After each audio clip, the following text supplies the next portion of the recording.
The Montreal Canadiens received a significant boost in their quest to improve their chances of securing a top pick in the upcoming NHL draft lottery.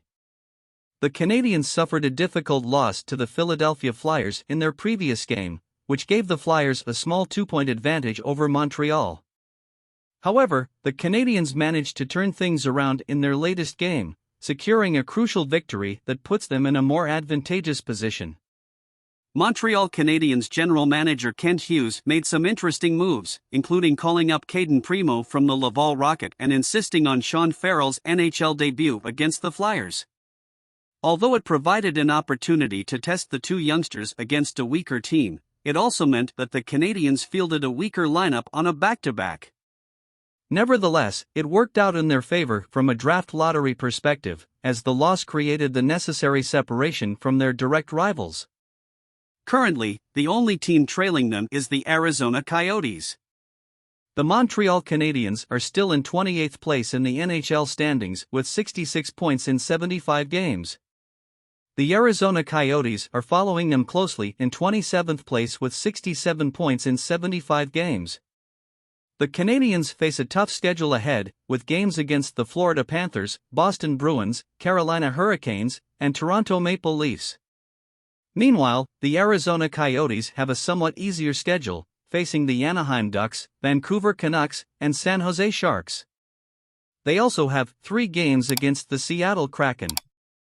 The Flyers have a rather challenging schedule, but they finished the season with games in Columbus and Chicago that could potentially play a role in the final standings. At this point, the Canadiens are expected to finish anywhere between 5th and 7th best odds for the NHL draft lottery, which would be a significant boost for the organization.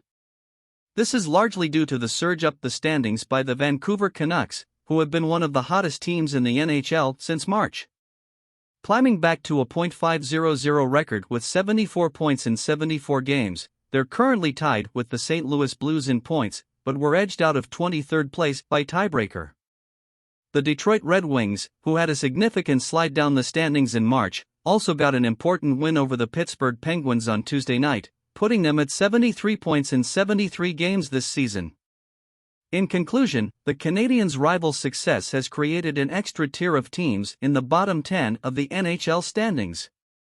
The Blues, Canucks, and Red Wings find themselves battling it out for the final spots in the bottom 10, 25th, 24th, and 23rd overall, leaving the Flyers, Coyotes, and Canadiens to flesh out the middle of the bottom 10, 26th, 27th, and 28th overall. While there is still plenty of hockey to be played, it is becoming clear which teams are likely to end up where in the standings.